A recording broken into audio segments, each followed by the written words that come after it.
SSM news सदैव जनतेच्या हितासाठी बोला दादा बोला. 25 का 18 एकदा ठरवा, असं वाढवत जाणं का वय. उपस्थित आदरणीय राज्याचे नेते जयंतरावजी पाटील साहेब, उपस्थित राज्याचे युवा नेते माननीय विश्वजित कदम साहेब,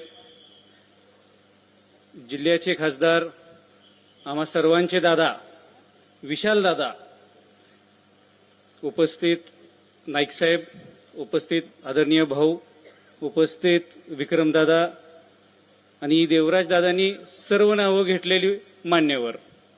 थोडंसं माझं नवीन ट्युनिंग आहे, नवीन क्षेत्रात आहे मी. पृथ्वीराज दादा कसल्याला पैलवान आहे, मी व्यवसायात नाही ह्या राजकारणाच्या पटलावरती आलोय. त्यामुळे काय मागं पुढं झालं तर थोडंसं समजून घ्या, नाहीतर परत आमचा कुठं तर करेक्टचा डायरेक्ट कार्यक्रम होईल परत.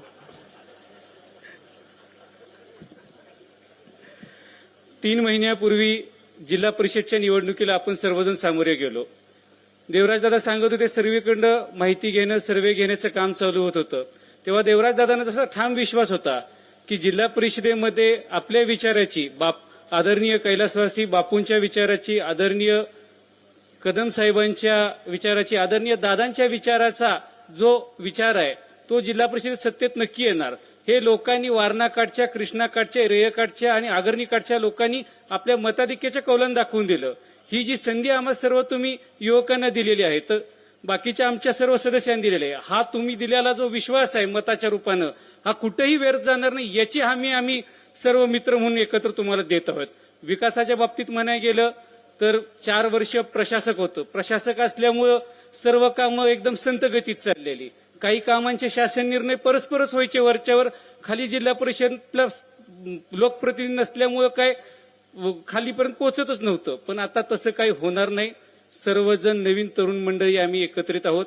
माझी साहेबांनाही विनंती आहे की काही जिल्हा परिषदचे अधिकार राज्याच्या अखत्यारीत गेलेले आहेत, त्यामुळे जिल्हा परिषदला कारभार करत असताना थोडा अडचणीचा समोर जावं लागतंय. आदरणीय विशालदादा इथं आहेत, त्यांनी या प्रश्नाची दखल घेऊन कुठं तर मार्गस्थ हे प्रश्न काढावे. नाहीतर कुठल्याही गोष्टीमध्ये समतोल्य नसलं तर परत खापर आपल्याला कुठं फुटाय नको. त्यामुळे तुम्ही तिघांनी, त्रिदेवांनी तर या प्रश्नावर तुम्ही लक्ष विधानसभेत, लोकसभेत मांडावं हीच विनंती.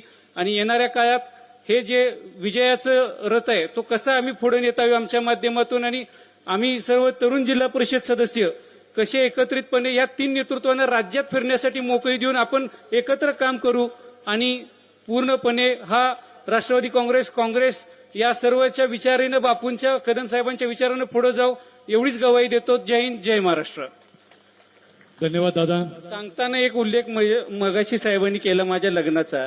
तुमच्या सभापती निवडीवर माझा असं प्रश्नचिन्ह पडलेला, तिकडे विट्यात एकाचा बीपी वाढलेला की ह्याचं काय ठरतंय का नाही, हा आपला नुसता फिरवतोय नुसतं सगळीकडं. त्यामुळे साहेब लवकर तारखा डिक्लेअर झाल्या, नाहीतर माझं खरोखर भगवी कापड घालूनच फिरावं लागलं असतं मला. आणि आमंत्रण देताय ना आत्ताच दादा, आमंत्रण आत्ताच द्या.